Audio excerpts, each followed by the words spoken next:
Hello, I'm Harry Cole. This is Never Mind the Balance. Joining me today is Reform's Rupert Lowe. Rupert, let's just get into it. Did you see the poll this week that said that Generation Z, the youth of today, 50% of them believe the UK is stuck in the past, 48% of them think Britain is racist, and only 11% of them would fight for their country? How does that make you feel about the future of this nation?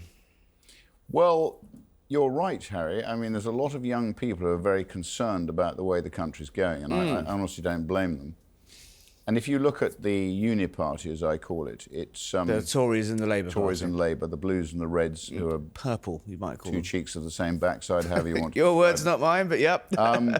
Ultimately, I think Britain has been failed by its establishment, and I think they can see that, and they've got a lot more to lose than... certainly me and probably you. I think it's their country. They should have a bigger stake in it. And it's very difficult for that to happen while we're being managed in such a dysfunctional way. And the state's too big. Entrepreneurial activity is too low. Taxes are too high. And I'd say we need to do what's happening in the USA, where we're seeing... Well, on that, though... We're seeing the return of some form of semblance of capitalist sort of... in the election in the United States, there was significant evidence that so-called Generation Z and younger people were pivoting to the right in a way that hasn't necessarily materialised yet in this country. Are you seeing well, I'm going to pick younger you up. people... I'm going to pick you up on that. Yeah. It's not a case of pivoting to the right. The problem we've got is that the entire establishment has headed left at some pace. So the Uni Party is fundamentally a social democrat construct. Yeah. So all that happens is then a common sense party is not only described as far right, when actually all it is the common sense party. Well, the window certainly moves to the right generally around the world. I don't think it's right to call us certainly not far right, and arguably not right. We want the return of common sense. Now, if that's what people describe as right wing, then we need a good dose of right wing. Are you seeing any evidence of a younger support surge? If you look at the sort of breakdown of the polling, your majority of your support is with men later in their lives, rather than the sort of youth quake that Nigel Farage has suggested might be coming. I know you got stopped for a selfie on the way into this studio. Stopped. I mean, I'm delighted to. Does that happen a lot? It does happen a lot. Are you a famous man? In answer to your question, we are getting a lot of people now, young people, who are taking a big interest in reform, and I think if I was in their shoes, and I'm not, I'm 67, Harry, I'm a pensioner. Would you believe it? I'm a pensioner. Yes, it's extraordinary, isn't it? Really. Well, the Labour government really to take on a new career at 66 was a pretty unusual thing to do. But look, it has to be done, and if I were them, I would be asking the question, what's in it for me? The 5 golden rules of business. What's in it for me? And the answer is, what's in it for them is change, and what they need is change, and what they need is deregulation, and what they need is the revival of opportunity. And what statism does, and what is happening progressively, is the state is getting bigger and bigger. Yeah. The private sector is working harder and harder to fund this unproductive overhead. And it's taking opportunity away from young people. So if I were them, they've got nothing to lose from voting for change. Would you give votes to 16-year-olds in that case? Reform have mixed messages about that. Well, it's quite interesting that I think Labour were looking at doing that, but then I don't know whether it's a good or a bad thing. I arguably think probably people don't know which way is up at 16. Yeah. I'm not sure they know which way is up at 18, but at the end of the day, we've got Labour MPs of 21. So it's an extraordinary dynamic, but I think young people, my grandmother... They're paying tax. My grandmother used to say, the old are wise and the young are able. So I think we have to find a blend of the two somehow. Well, let's talk about your second, third, fourth, perhaps, career as a politician. I think, who is Rupert Lowe? You've made a very big impact in Parliament. You stopped the selfies. But I think most of our readers will probably remember you as a slightly up-and-down chairman of Southampton Football Club. What made you go from business to politics? Well, I don't know why you say up and down. I mean, when I took Southampton on, we were at the Dell, and when I left, we were at St Mary's. Bigger stadium, but... Funded and built. I built the Youth Academy, which produced players like Gareth Bale and Theo Walcott, and Adam Lallana and Oxlade-Chamberlain, and you name it. And look, I have very fond memories of Southampton. It was incredibly stressful. I'm sure. And it was, like all big big jobs in the media. Yeah. It had its ups and it had its downs. Well, there we go. Did you? I mean, so you talk about the establishment and taking them on. Nigel, obviously, Farage talks about it the same way. But it's a similar, a similar background. You have public school boy, career in the city. You've talked before about your admiration for Thatcher. Why didn't you join the Tories? It feels like he's got the sort of CV for a backbench Tory MP. We did give the Tories, and that's largely down to Nigel. We did give the Tories a chance in an 80-seat majority, and perhaps you'd enlighten me as there's one thing they did with it. I don't think they even did Brexit well. So, and as I've just said to you, most of the Tory MPs are Lib Dems. So I don't know what they're in the Tory party for. Is it true you worked with Nick Leeson before at Barings Bank? He says you were his boss. I was his boss. What was he like? He sent me his book when I was at Barings Securities between 1988 and 1990. Yeah. Nick Leeson was in our settlement department. I then went to work at Morgan Grenfell. Yeah. Barings went bust in 1995, long after I left, thankfully. So that's not one the media. No, don't you worry. I was just fascinated when I was reading up. But how's it compare? So I'll tell you about Nick Leeson. He's actually, I think, a very talented fellow. He was very bright. Yeah. I'm not sure how he morphed from being in settlements to running a book in Singapore, which he did. Yeah. I mean, he took the blame. Who was to blame? Was it the management's lack of knowledge of what he was doing? Was it necessity? I don't know the truth to that. Well, something went catastrophically wrong if one person I don't think it was one person. Position. It was a systemic failure. How's it feel? You've arrived in Parliament. It's obviously very not run like a business in any way. It's basically run more like a public school, I'd say, in the terms of pointy bits and rules and regulation and men in tights, various things. How's it compare? What are the frustrations like as someone who has made a lot of money in the past, run big businesses, and now you're a sort of cog in a sort of antiquated machine? How's it compare? Well, as you asked me earlier, it's quite extraordinary that a rookie punter like me comes into Parliament at 66 and basically just speaks common sense. And it appears to be refreshing to a lot of people. Well, certainly journalists. I have no need to play politics. I'm a successful individual. I've come into Parliament to change the way we're governed. I give my parliamentary salary to charities each month. Yes, seen that, yeah. Have you got any kickback from other MPs on that? Labour have made it very easy for me, because the first month it was a pension charity, the next month it was an education charity, the next month it was a farming charity, and the next month it was a small business charity. Have any of your sort of MP colleagues of any stripe sort of given you a bit of jip over that, saying you're making it harder, making them look bad? I think one or two of them have said that, they can't afford to do it. Well, that's fine. But you can. But I can, and I've chosen to do so. So, frankly, I don't really care. We're going to get onto your sort of bugbears and the things you've devoted yourself so far in Parliament, migration, Brexit, and the like. I just want to ask you quickly about, given your background, who's in charge of reform sports policy? Because you're against the regulator, right? The football regulator that's now the Tories. I'm hugely against the football regulator. Because you've got a background. You did some work with the FA as well. I mean, I was on the board of the FA. I was on the board of the Challenge Cup Committee. I was on the committee of the Professional Game Board. I was on the FA board. Yeah. So it doesn't need a regulator. I know how dysfunctional the management of British football is. So I've been right at the heart of that. The Premier League is an unbelievable success. I mean, it brings huge soft power to Britain. It brings huge amounts of tax revenue to the Exchequer.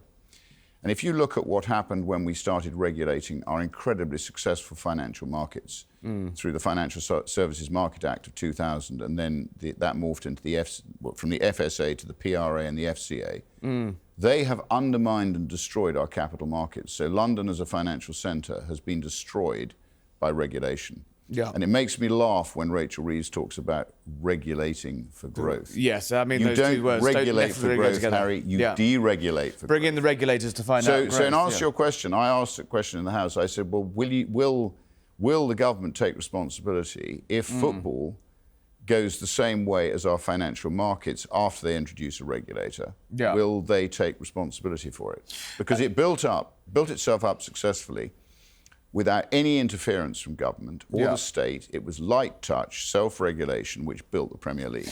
And what will happen, let me tell you, is regulation will destroy it. One regulation there is on football at the moment, and you talk about it being this great soft power national export. The only place you can't watch football at 3 p.m. on a Saturday afternoon on telly is in this country. Is it time to get rid of the 3 p.m. blackout? Well, that's probably not something we can debate here. I personally don't think it should be as sacrosanct as it is, but as you know, it's there to protect the smaller gates, clubs. the gates of the smaller clubs, largely. But given you can legally stream now pretty easily every single game you want, and if you're in any other country, like in America, more people are watching football on Saturday afternoon on TV than here. Which is a bit like parliamentary protocol. It's a relic of history, but so it's not reform policy to get rid of it. May or may not be necessary. As you know, I mean, there were rumours of a Super League recently. Yeah, botched. I personally don't believe in a Super League. I think football is very much a tribal sport. I think people want to watch Pompey versus Saints. They want to watch Man U versus Man City. They want to watch Liverpool versus Everton.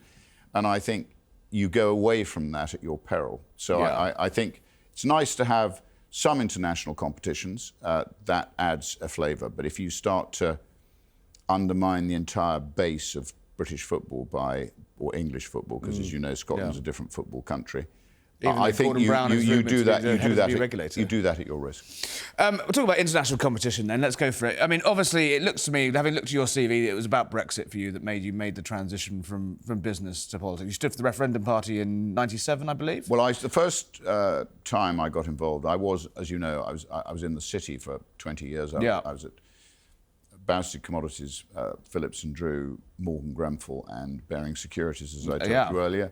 Then I basically got into running football. But during my early years, I happened to read the Maastricht Treaty, and that's what triggered my interest in politics. That was enough to the Maastricht Treaty was full of more loose ends than a plate full of spaghetti. So I thought, well, I sent a letter to everybody asking if they'd read it, and shock horror, most of the MPs hadn't even bothered to read it. I suspect you'll find that a lot of things. So one thing led to another, and my wife got so bored of me banging on about giving our currency away in '97 that I stood for the referendum party, which was funded by Jimmy Goldsmith, who doesn't get the credit he deserves very often for the fact that he saved the pound. And without the pound, we wouldn't really have a sovereign nation. So people should give thanks to Jimmy Goldsmith. He spent £50 million of his own money, and the three parties promised a referendum before they signed up to the euro, which is what saved us. Absolutely. So I then did a lot for Business for Sterling. I like sovereign nations. Cooperating sovereign nations, I think, is a good model. Global, sort of unaccountable super states are not good news for the public.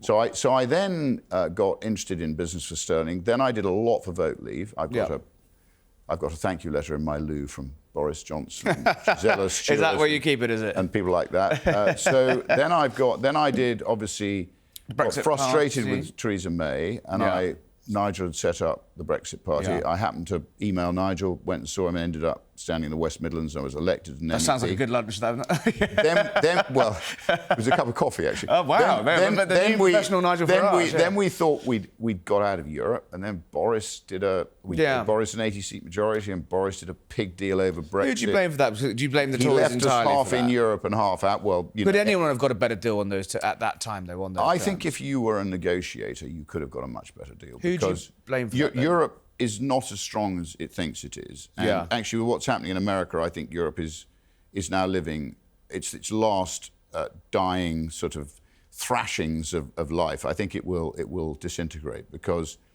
it is a globalist construct, post-war socialist construct, which is going to implode. Germany is struggling financially and economically. France is bust.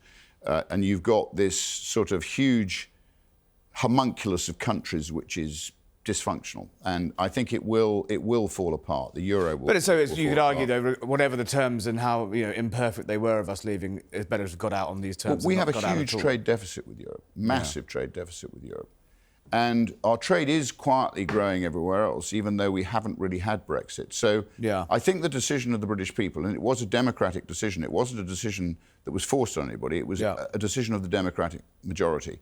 So you have to respect that decision, which obviously our establishment didn't and doesn't. So, and look at Keir Starmer. Well, just as America's deregulating and looking like it's going to go somewhere, what's he doing? cuddling up to a failing Europe. It's quite extraordinary. We read, well, some of us we talk endlessly about what was on the table for Keir Starmer. It looks like he's going to try to unpick, him and Rachel Reeves are going to try to unpick as much as possible. I'm told that everything apart from services and artificial intelligence is broadly on the table for negotiation, be that goods, be that agriculture. That's going to bust any chance of a US trade deal, isn't it? Well, obviously, for my constituency, what I'm concerned about is fishing. Yeah, well, I'm pretty sure that's on the table already. I mean, fishing and farming are a big part of my Great Yarmouth constituency, and nothing says more, Harry, than the fact that we have the richest fishing grounds in the world, and we import fish. I mean, that is an indictment on our fishing industry and an indictment on the way we've been governed, because it entirely comes from Westminster. It's been sacrificed on the altar of Europe, of the European Union membership. So it's tragic to see it. You know, there used to be 166 fishing boats after the war in Great Yarmouth. There's now one. They used to process fish in Great Yarmouth. There's no fish processing. So we have suffered hugely. The coastal constituencies have really lost out as a result of our EU membership. How is reform going to stop this, though? You've got 5 MPs currently. You've got Rachel Reeves, Keir Starmer, determined to kickstart growth, obviously going to go for the easiest option, which is to soften trade barriers with the EU. I mean, they're basically saying it. How is reform with the 5 MPs and the Tory party still in chaos, still reeling from their defeat in last year? What are you actually going to do to stop this? Because they've got that whacking great majority. They can do whatever they want with this, right? Well, I think the 5 of us are quite effective as the official opposition, really. Yeah, but when it comes to hard power and crunching votes and we treaties. don't have the power, and you know, at the end of the day, on every vote, we get outvoted at the moment. The tragedy is that a very small percentage of the British population actually elected and gave the Labour Party a huge majority. But they and I think some of that, a lot of things. Some was the fact that some people didn't vote, Harry. Yeah. And a lot of the Gen Zs and a lot of the younger people didn't vote. They're the people who are now hopefully they are signing up for reform in big numbers. And credit to Nigel, you know, a lot of his TikTok stuff, a lot of stuff, you know, in the jungle. Yes. You know, mental images we can all try and forget. There. I think you know it's made him, if you like, more contemporary than a lot of people in Parliament. I suppose that's fair, but I mean, you've got 4 years of this majority, though, potentially.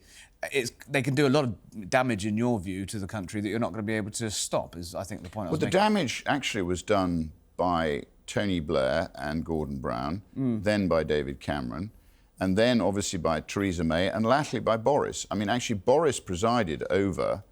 Tony Blair opened the floodgates and made it possible for this immigration... Pretty Patel was sitting in that seat right there. ...done so much damage. And ultimately, the Tories failed to repeal all of this malign legislation, which was passed by Blair, Brown, Campbell, Mandelson and Derry Irvine, the wretched Derry Irvine. So you've got a situation where the Uni Party is responsible and has presided over the catastrophe. So I don't think you can blame any one person. So what we've got to do is explain to people what's happened, win the election, which is why I didn't vote, although I intellectually, like the party, think PR is a fairer form of election. Weaken governments, then. This time we need first past the post, because we need to win the election. We have to win enough votes to change the way in which the country is governed and to reform, which is what we're called, reform. And if I got a fiver for every time I heard reform, reform, reform in the House of Commons, I'd be a rich man. So honestly, we are the hope of reform. We are, if you like, the equivalent of what's happening in America. Well, I was just going to say, exciting. Do we need a bit of, you know, the bit of the Doge, a bit of the Elon Musks to the situation? Was that what a reform government would look like, going in there and slashing it? Well, I think wide open. Credit to Trump. I don't think, like Trump, that we will have a second bite of the cherry. So we've got to get it right first time. There's a lot of work to do. We're not the finished article. We understand that we've got to basically build structure, and we've got to build policy, and we've got to come in with a plan, which rest assured we will do. You said the other day you need to take a chainsaw to big government again and again and again and again, brutally slashing back waste, fraud, and bureaucracy. Is that the mantra? Government indirectly or directly accounting for nearly 50% of GDP is outrageous, and for it to be accounting for 25% is more than enough. And ultimately we've got to slash it back, a bit like Javier Milei in Argentina. But do you think you'll have the political capital to do that? Every government of the right, of the centre-right, has said the same thing, that they want to reduce the size of the state, but they come up against the NHS, pensioners. No, they come up against the civil service. Well, I mean, they come against the voters on the NHS, though, don't they? They come up against the civil service. I don't think you can blame it all on the civil service. I think the civil service plays a big part in it. And when I ask these questions, which I've been asking, and I get some answers, they don't answer all of it. I look at the faces of the ministers when they're answering my questions across the chamber, and I get the impression they don't know the answers to the questions. The civil service know, they don't. So what's happening in America is, and again, a lot of the malign things like DEI, like all this sort of wokery, that all came out of America. It's very much embedded in here. What's happening now is they are cutting it off at source. So I think it's going to, if it dies there, it'll die here. And they are showing they will show what can happen when you release the native entrepreneurial spirit of a Western economy, an Anglo-Saxon economy, like America and like us. So we don't necessarily need our Trump or our Elon Musk to do it, because the Americans setting the agenda on it will eke over. No, we have to do it here, Harry. I think when we... Who is our Elon Musk? Are you our Elon Musk? When we look at the equivalent of US aid here, let me tell you, it's going to be 10 times worse as a percentage of our GDP to what's happening in America. Well, we already got rid of DFID, though, and merged it into the Foreign Office. That's basically what the Americans have done, isn't it? How is Elon, by the way? Are you happy with the way we're governed, Harry? I'm here. I'm an impartial scribe. You know this. You're sort of like a supporter of where we are. I am an impartial scribe. How is Elon Musk, though? Obviously, he was a big fan of yours. He retweets you almost every day. He likes the cut of your jib, by the sound of it. I don't know Elon Musk. I've never spoken to him. Do you communicate? But do you text? He has retweeted us a lot, which is fantastic. I'm fantastically sort of pleased that he does that. Yeah. See, he's a help. I'm honoured these tweets. I mean, that guy is the world's premier entrepreneur. He has shown people how successful. He can be a bit ropey, though. But he shows Tommy you Robinson stuff how is successful a bit you can be if you have vision. And he has delivered not only vision, he's delivered reality. So he's to be applauded. So do I message him? I've never spoken to him. But I've sent him. He and I have had a few little messages, and it's a little thumbs up or a Union Jack. What happened with that. What happened just after Christmas when he went after Nigel and said Nigel had to go and you should replace it? No, he didn't say that. Why? But he was saying he did like you've got to get it right, Harry. Come on, you're a spin merchant. Harry, you're a spin merchant. He said that Nigel doesn't have what it takes. You're a spin merchant. And he likes the cut of your jib. What he said was that he said some things about Nigel, and I don't know the genesis of that. Yeah. But at the end of the day, one of my supporters said, did he think I should replace Nigel? He didn't say I should. He said he didn't say anything. What he said was he liked my tweets. Well, now that's very different. Lots of people do. Are you a bit concerned, though? Because if you look at the polling, Elon Musk is a very divisive figure in this country. Is he a help or a hindrance to the reform? Why is he divisive? Well, look at the Tesla sales in the Tesla sales across Europe since he's started to get involved in politics. Have gone like that, haven't they? Well, electric car sales have gone like that, Harry. So is he, when he starts tweeting about Tommy Robinson, is that helpful to reform? Look, on Tommy Robinson, I've made a statement. Yeah, no, I know you have. I'm just interested to see how you feel about it. Honestly, the grooming gangs, I've really been doing quite a lot of work at that. I've got a lot of whistleblowers and people who've been treated badly by this coming forward. It's clearly still a stain on our history. Yeah. And we need to sort out what happened, understand how it happened, and we need to resolve it. It has not been resolved. It's still a stinking, festering mess. And Britain hasn't had that moment of reckoning. I give Tommy Robinson credit for the fact he has been right about the grooming gangs. He has been right about the Pakistani rape gangs. And at the end of the day, I give people credit for what they've done. I say, as does he, he's not right for reform. Right. He doesn't want to be right for reform, but he doesn't deserve not to be given the credit for the things that he's done right. But when Elon Musk says he's in prison because he's a political prisoner for telling the truth about grooming gangs, that's bollocks, though, isn't it? He's in prison for contempt. I don't know what he's done and why he's in prison. I hope that while he's in prison, he's being treated exactly the same way as every other prisoner. I gather he's in solitary confinement. I don't know the ins and outs of that. I don't know whether it's right or wrong that he's in solitary confinement. But as you know, solitary confinement is a big cross to bear. Yeah. And I Well, just they hope, say he's I in there hope for his they own are protection. treating him as they would treat all other prisoners. That's all I've said about it, and I maintain that. You've come from hot-footed from here from the Home Office. You've been, I think, the way you've made your name most of all is about migration. You've been putting out this solid campaign through all the parliamentary levers. Our readers and viewers sort of know how the sausages are made, really, in terms of parliamentary questions. Very pointed, specific parliamentary questions about the makeup of benefit claimants claiming migrants, the nationality of people committing crimes. How's it going? And are you hitting the sort of brick wall, which I suspect journalists we get did hit have with a meeting today because a lot. because the questions throw up more questions. Yes. And as I said to you earlier, I don't necessarily think the front bench ministers are fully aware of what's happening in their name. I think the civil service do know.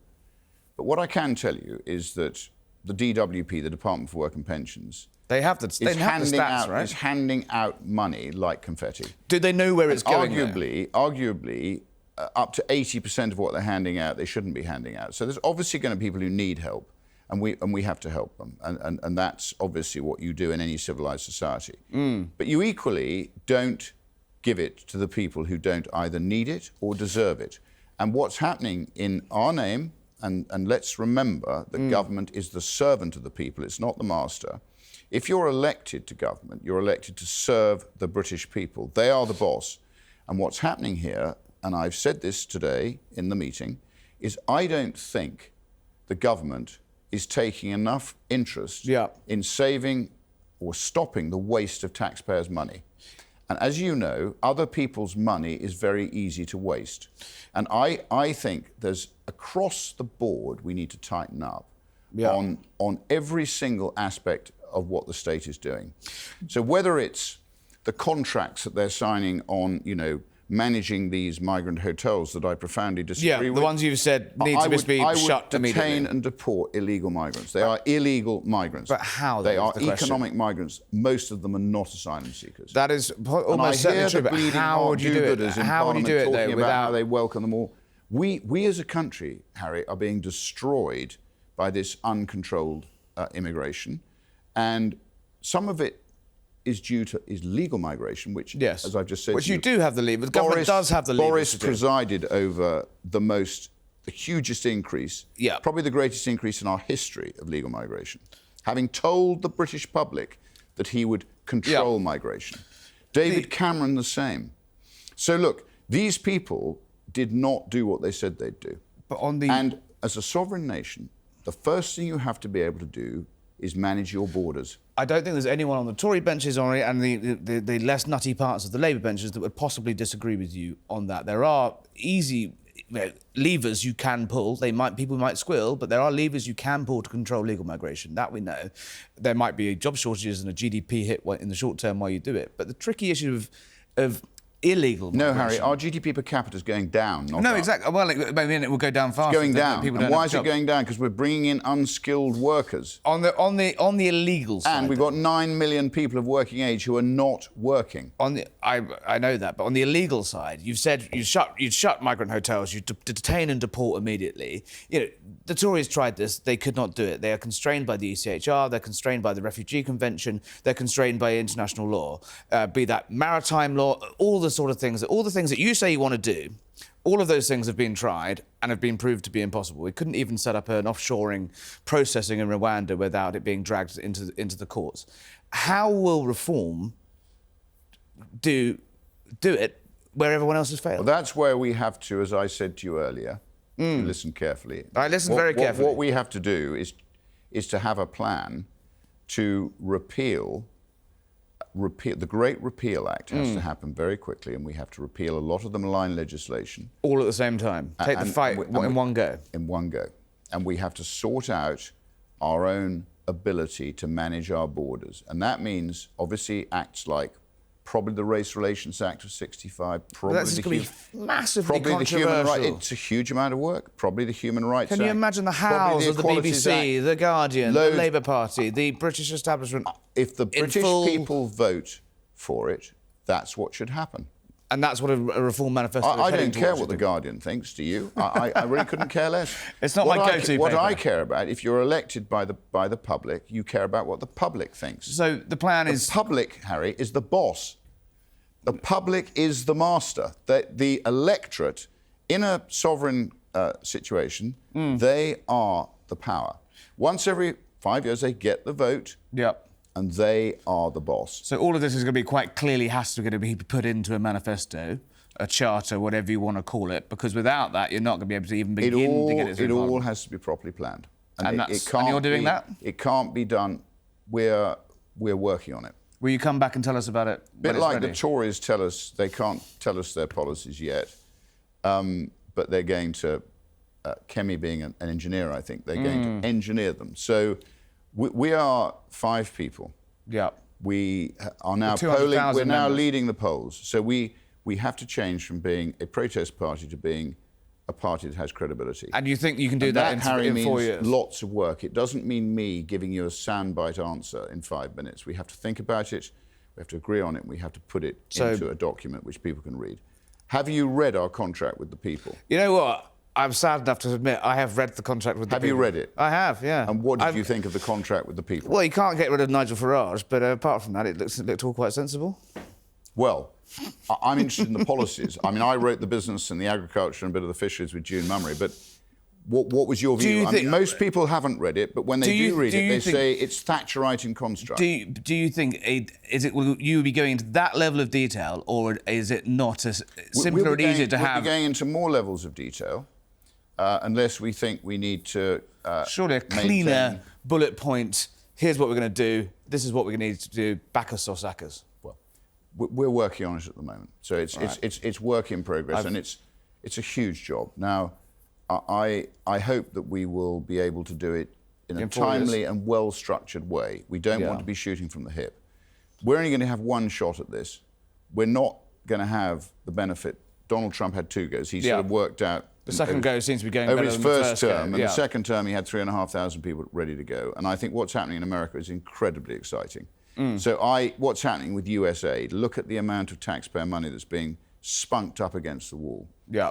They're going to cut that off. They're going to stop it. They're going to make sure that's redirected into what I would call as a vibrant, accountable private sector. Yeah. One shot. That's what we need. 4 years. One shot, 4 years. Nigel Farage, is he going to be the Prime Minister, yes or no? Well, at the moment, he's got every chance of being the Prime Minister. I mean, we're leading the polls and he's leading reform. Rupert Lowe, thank you for joining us on Never Mind the Ballots. Thank you.